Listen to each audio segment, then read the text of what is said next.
अस्सलामुअलैकुम। आज मैं आपको दिखाने जा रहा हूँ कि आप एटीएम के थ्रू राजी बैंक में पैसे कैसे जमा कर सकते हैं। आइए मेरे साथ। जी दोस्तों, हम आ चुके हैं उस एटीएम मशीन के पास जहाँ से हमने पैसे जमा कराने हैं।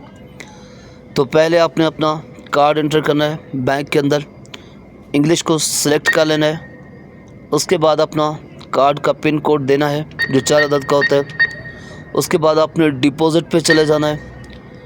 ऑटोमेटिक बैंक एटीएम मशीन की ताकी खुल जाएगी, आपके सामने फ्रंट पे होगी।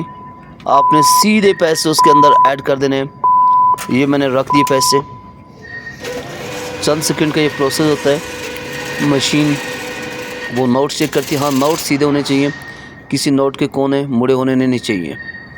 ये देखें 150 मैंने आपको सिर्फ समझाने के लिए किया है। उसको अपने डिपॉजिट पे फिर क्लिक करना है।